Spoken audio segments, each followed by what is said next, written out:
if you look at Eastern philosophy and they talk about qi, in this, what is that?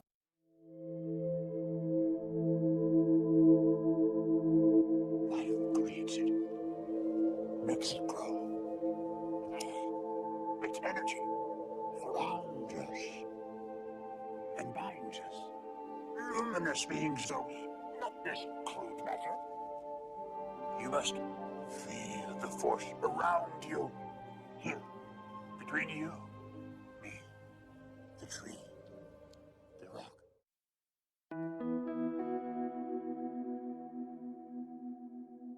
As a 90s kid, I grew up watching movies and TV shows like Star Wars and Dragon Ball. While I didn't know it at the time, the Force in Star Wars and Qi in Dragon Ball are examples of popular culture's interpretation of Qi. In these media, Qi is portrayed as some mystical energy that grants its wielders supernatural powers. As a first-generation Chinese American, I was aware of the concept of Qi. My father regularly practiced Qigong, and my mother is an acupuncturist and Eastern medicine practitioner. Since Chinese was my second language, however, I did not really understand what Qi meant. When I consulted the internet, I oftentimes found the term Qi translated into terms like vital energy and life force. While I was not quite naive enough to believe that mastery of Qi would allow me to choke someone from across the room and shoot energy blasts from my hands, for the aforementioned reasons, I understood Qi to be some kind of energy that was somehow different from the energy I had learned about in school. This understanding of Qi, I suspect, resonates with many others. With this video, I hope to clarify this common misconception and to illustrate my current understanding of Qi in the context of both ancient Chinese philosophy and modern science.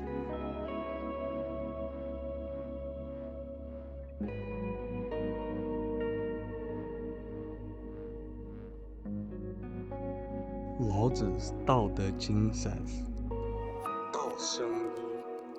The way produces one. One represents Wu Ji, the unmanifested universe. Yi Sheng Er. One produces two. Two represents Tai Ji, yin and yang. Er Sheng Shan. Two produces three. Three represents Qi, the dynamic interaction of Tai Ji. San Sheng Wan Wu. Three produces everything. Wan Wu Fu Yin Er Bao Yang. Everything has polar elements in it. Cong Ji Yi Wei He, that interact to achieve harmony. In this excerpt, Lao Tzu explains that Qi produces everything. In other words, according to Taoist philosophy, everything that manifests in the universe originates from and is made up of Qi. Huainan Zi, another Taoist text, describes the nature of Qi. Tao originated from emptiness, and emptiness produced the universe. The universe produced Qi. That which was clear and light drifted up to become heaven, and that which was heavy and turbid solidified to form earth. In this excerpt, heaven and earth symbolize the polar extremes of maximum dispersion and aggregation.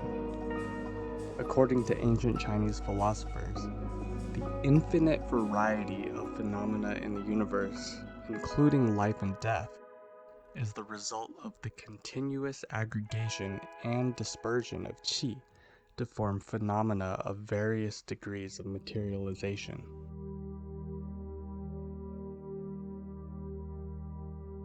While I'm certainly no expert in particle physics, the way Qi is described in these ancient philosophical texts is reminiscent of the continuum of matter and energy. This continuum is elegantly demonstrated by Albert Einstein's most famous equation, E equals mc squared. As Einstein himself put it, It follows from the special theory of relativity that mass and energy are but different manifestations of the same thing. A somewhat unfamiliar conception for the average mind. since according to the classic texts, Qi produces everything, and the aggregation of Qi forms earth, and the dispersion of Qi forms heaven. In the context of modern physics, the aggregation and dispersion of Qi can be thought of as the gradient of states of matter and forms of energy.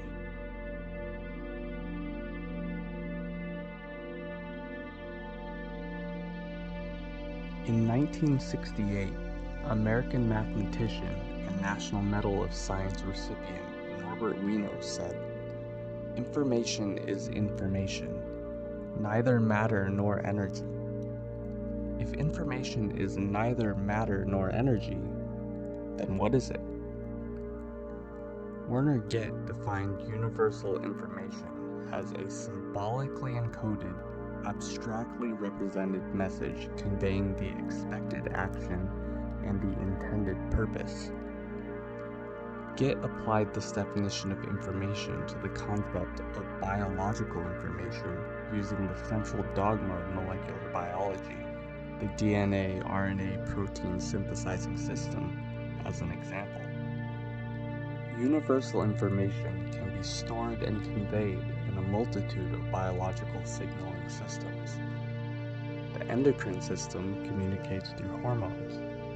The nervous system communicates through neurotransmitters. The musculoskeletal and connective tissue systems communicate through mechanotransduction. Again, since everything is made up of Qi, then information must also be Qi. Likewise, other non-material entities that cannot be fully defined within the realm of matter, energy, and information, such as consciousness, must also be included within the definition of Qi. In summary, I currently understand Qi to be not some kind of mystical vital energy that cannot be defined within the domain of modern science, but rather an all-encompassing concept that includes, but is not limited to, the physical concepts of energy, matter, and information. If you would like to learn more about Qi within the context of modern science and traditional Chinese medicine, as well as how I apply my understanding of Qi in clinic, see my article, "What is Qi? A Scientifically Minded Acupuncturist's Perspective," on our website. The link is in the description. If you found this video interesting, please leave a like and share it with anyone else who might find it interesting as well. Also, let me know in the comments, what do you think Qi is? Thank you so much for watching.